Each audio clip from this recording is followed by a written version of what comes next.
So many people are literally at the edge of overwhelm every single day. Either you manage your attention or somebody else will. If you want change to occur, you have to manage both the mental side of change and the emotional side of change. AI is the ultimate amplifier of human potential. I'm an investor in AI startups. I see the business plans. I see the deal sheets. In a world that's changing this fast, it's about to change faster than ever before in human history. And I have to tell you, a lot's coming.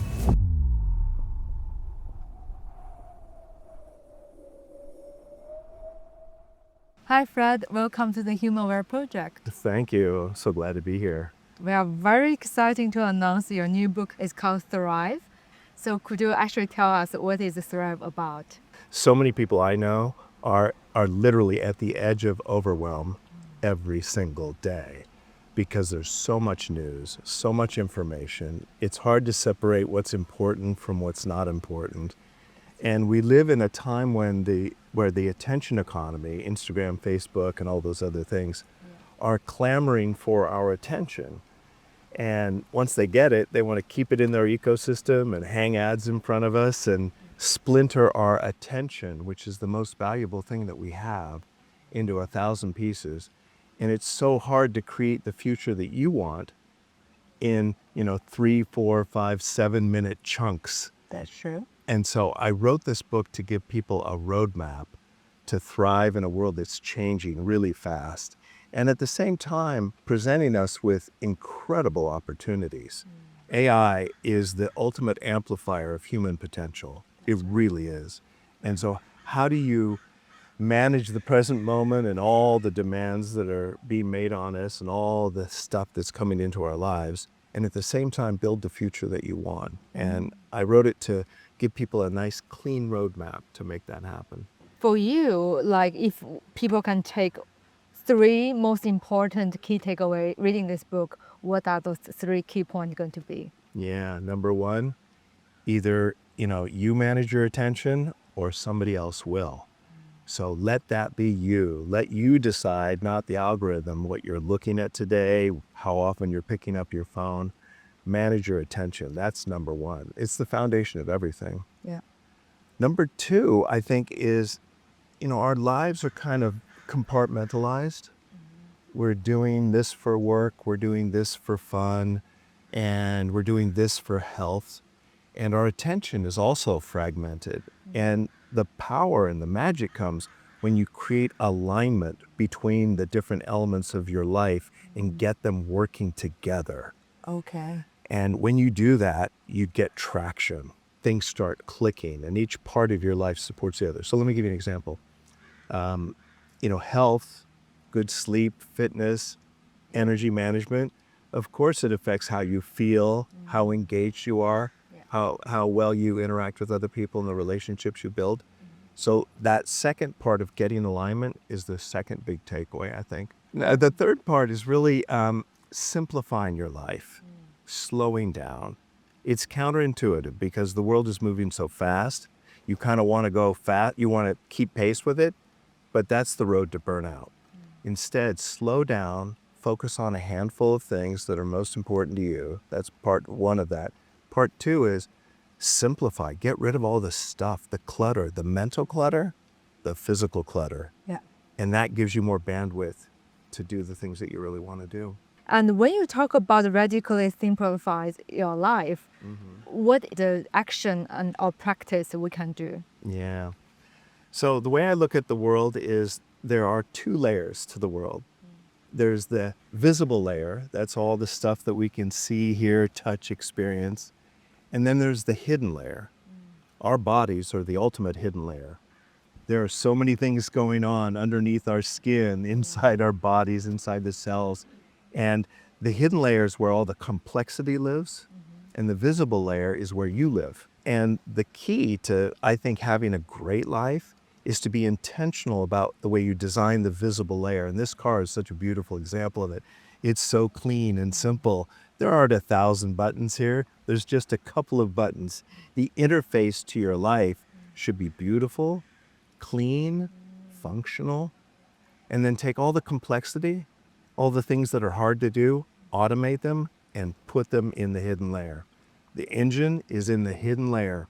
I love this metaphor you make. Could you bring us back? What is your background and what inspired you to write this book? So I started my career as a biochemist and a molecular biologist, worked in the research lab, worked on the design of new drugs. And after a while, I really hated it. I didn't want to do it anymore. I didn't want to be, a lab rat anymore. So I went into marketing and sales and training, actually, in the biopharma world. Did that for several years, progressed through. And then one day I said, you know what? I really love training. I really love helping other people. And so I shifted into that, worked for a couple of companies. And then 32 years ago, I started Quantum Learning. And that company is all about helping pharmaceutical companies, large and small, biopharma, launch new products. What you observe from those learning patterns? That's a great question, and there are patterns. Most people don't like to change. They don't want to shift out of old ways of thinking or old habits. It's hard, it's uncomfortable for them. So you need to help people manage the change process. And there are two parts to that, managing the change process. There's the thinking part, which is actually the easy part. And then there's the emotional part. The emotional demands of change can be really large. Sometimes there's grief associated with it. And I know that sounds crazy to say that, but if I have to change from this way of doing things that I've been doing for such a long time, and I have this circle of friends, and the idea of, shifting from that to maybe a new circle of friends or doing a new career, there's a lot of emotion and there's a lot of grief hidden underneath the hood. I think the big lesson is, if you want change to occur, you have to manage both the mental side of change and the emotional side of change. And when you do that well, then change feels seamless. It doesn't feel overwhelming. It doesn't feel that hard. And the third thing is to break it into little steps. I'm going from here to here. That's going to take a while to get there. So I don't want to fall into this, right? Where I exercise and then I get so sore I never exercise again. I want a better body. Break it into incremental steps and manage the mental and the emotional process, and you will be so good to go.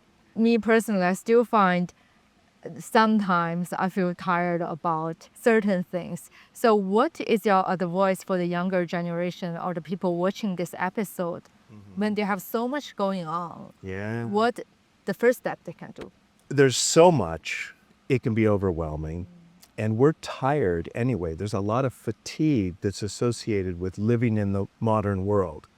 And so the first thing to get a handle on is that fatigue. And so, these are simple things, but getting a good night's sleep, not scrolling on your phone, everybody knows these things. But finding a way to get good sleep is transformational. Eating good food that doesn't spike your blood sugar or cause it to crash, that helps you keep even energy across the day. So that's a bit of a foundation. The second part is really to use the tools. Say to ChatGPT, I want to learn more about this subject. Can you give me an executive summary of it? Okay, that's good. That's interesting. And no more than 200 words. And do it at a 6th grade level. Then, all right, that's interesting. Tell me more about this part of it. And then tell me more about this. And if you sneak into it that way, it's much easier to process the information. And then the other thing I would recommend, and this is such a simple idea, but it's a powerful idea, and that is, every day I may or may not have time to get to something, but within a week, I can always find 30, 40 minutes to focus on something. Okay. Right? I might not be able to do it today, but sometime this week, I can carve out 20, 30, 40 minutes. If I do that every week, it starts compounding on itself. If every week I go to ChatGPT and I, ask it questions and learn a little bit more about how to use the model. Tell me how to use this model. Here's what I'm trying to do. What suggestions do you have? 20, 30 minutes. The next week, do it again. The next week, do it again. That consistency across 52 weeks, wow. I think working out is a good metaphor. If you work out every day, you'll overtrain. That's true. But if you work out a couple days a week, it's perfect. And if you do that for a year, your body will change. And I think our minds are the same way. Our minds won't change unless it has to, but a really simple way is to do something every week. And throughout your career, because you obviously need to adapt into a lot of changes. Yeah. So how did you train yourself to be so flexible to the change? I think being curious and getting mad. Getting that? Getting mad. I think there's a great value in getting pissed off about something. For Saying, example? well, what we're doing right now takes too long, is way too hard, and we shouldn't be tolerating this. We should not be tolerating this. Get mad about it and say, there has to be a better way. And ask yourself that question. That's sort of one side of it. And then the other side is be open and curious to different perspectives and ways of looking at things. And that includes different people. I think if you wanted, if I had one thing to say to somebody who wants to change their future, hang out with different people. Actually, that's one thing I believed. The people who change you is always the person not around you, right? It's always the people who not come from the same background. They will just say something out of blue, and maybe after years you suddenly think, wow, that makes sense, and then you make different decisions. Yeah. Now, how about you? What have you found to help you change? I really felt like what you said about to make life simple. I'm extremely focused when I do certain things. So I think focus and simplify my life. Also other people's, like yourself, I really enjoying having the conversation that stimulate me. Yeah. I really feel that is most time where I find the strength to change. Yeah, that's good. Yeah. I like that. I feel the same way. Yeah. Having a fresh perspective, having somebody to support you, but maybe challenge your thinking. And that's kind of a lovely combination. They're pushing you, but they're supporting you. They want you to do well. They have your well-being in mind. Yeah. And for the people that they don't really see how important it is to at least try the new technology, what do you think will happen to them? Do you think it could be danger or? Yeah, it's pretty clear that it's not good. In a world that's changing this fast, and our world is not only changing fast right now, it's about to change faster than ever before in human history. I'm an investor in AI startups. I see the business plans. I see the deal sheets, and I have to tell you, a lot's coming. And so we're going to break into two worlds. Those people who are leaning in and curious and want to know and are willing to play and try and experiment, and those who are digging in. And they're going to separate really fast in this new world into two pools of people. And it's so much more fun to be in this group. And for you, what are your biggest motivation to write this book, and who you want to read this book and get inspired? Yeah. So just like I said, all these companies I invest in, I see what's coming, and I think, oh my God, nobody knows how fast it's going to change. It's going to be faster than they think. So the audience that I had in mind was my kids and their friends who are millennials, and then also Gen Z. I have a bunch of friends who have kids that are now Gen Z age, 22, 24, 28. In fact, I just had lunch with one a couple days ago, and we were talking about the future and what he wants to do. He's a musician, and he wants to break into music, and AI is coming, and how do you navigate that? And we were having a big conversation about it. It's that group that I had in mind when I wrote the book, but I think it's good for anybody who is struggling with how to navigate all the changes that are coming and stay positive and stay focused, like you said, and not get distracted by the noise. If you feel overwhelmed, if you find yourself distracted, if you feel stressed, then this can help. I do know you have a method here called PANDA. What does each word stand for? I find this is very easy to memorize. Could you share with us? Yeah. So you know how sometimes in life you get upset about something and you spiral? Yeah, you are in the rabbit hole of your own mind. Exactly. So when you find yourself either off balance or overwhelmed or spiraling, PANDA is a little process that you can run. Okay. And it's 5 steps. PANDA. P is pause and take a deep breath. And you can do it a couple of times.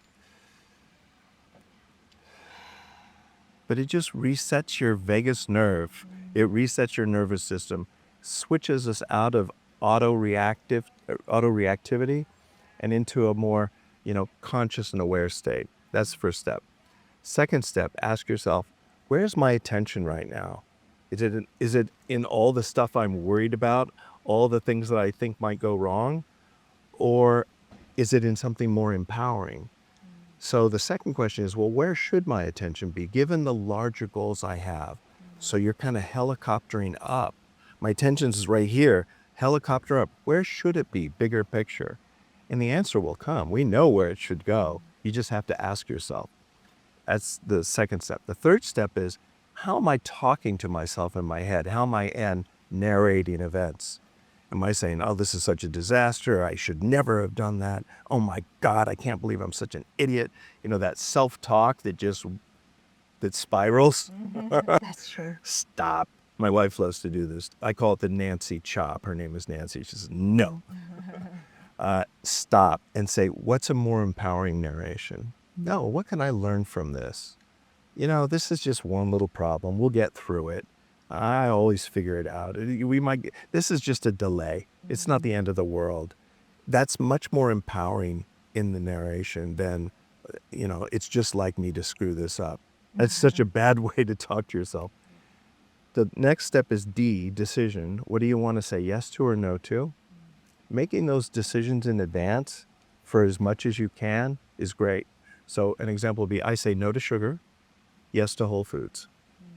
There are cookies out there, walk on by. Don't look.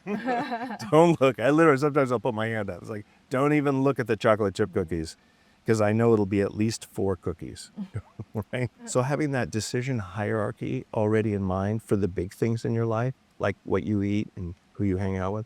And then the last is action. A, what's a little step you could do? Not too big. Don't overthink it. That's a very easy to memorize formula, and also I feel it's very helpful for me to, especially the part stop and make a new decision part. I feel that can trigger some better decisions. Yeah, especially for decision fatigue is such a real thing. We're looking and we're going, where should I go? I'm not sure. And, you can see my face, I'm frowning, worried and stressing about it. But if I've made decisions in advance, I don't do sugar, as an example. Yeah. I go for the whole foods. That's my thing. Okay. It simplifies so much. Yeah. And when we talk about those difficult times, what are actually one of the most difficult decision or difficult moment for your career? I've had several difficult moments, and maybe that's why the book is so good, because it's tested in the battlefield of the real world. I think when I was really young, my dad died, and so that was a difficult moment. When I was doing science for a decade and said, I don't want to do this anymore. Now what the hell do I do? If you're trained in biochemistry and you're used to working in a lab, to go into sales and marketing seems crazy. Yeah. So, but the way I managed it is I just said, what are the big building blocks that add up to being really good at that thing, whatever that new thing is? And there may be 50 things that you need to do, but there's probably 3 things that are the lion's share of it. I'll give you a health example. In health, VO2 max, which is aerobic capacity, how well your mitochondria are working. Yeah. Sleep, lean muscle mass, nutrition. That's it. You get those right, it'll take care of 80% of longevity in those few. So for every field of endeavor, whatever category it is, there might be 20 things, but there's 3 or 4, 5 at the most that carry the most impact. Pick one of those. Ask ChatGPT how to approach it. In fact, you could ask ChatGPT what those are, and then break that down and do one little bit every week. It's really about the repeatable good actions. If you were give our audience one advice on longevity and health habit, what that would be? Your mindset is maybe one of the most important things. And so, what does that mean? Sophia Loren was once asked, I think she was 60 at the time, and they said, "You're still so beautiful. How is this possible?" And she said, "Think good thoughts." Think good thoughts. Yeah, I think it's it's just as simple as that. I It's love not that. complicated. That's very beautiful. Thank you, Brad. You're welcome. Yeah. It affects me. But I think it's important because it's so easy to go negative. Cynicism is really easy. That's It's true. safe. It's emotionally safe. To dare to be hopeful and think good thoughts takes courage, believe it or not. In this world, It does. it takes courage. I totally get you when you said, to critique someone is always easy, put you in a shield. But I think the truth behind the true communication and openness, but that's take a lot of courageous sometimes. It does, to be vulnerable, to be willing to open yourself up to a situation, to be willing to be influenced by other people, to not cling to your view, but to say, all right, well, maybe this was true a while ago, but maybe the world's changed. I need to reevaluate the situation. That openness and curiosity, I think, is also part of that mindset. Yeah. Thank you. Thank you so much.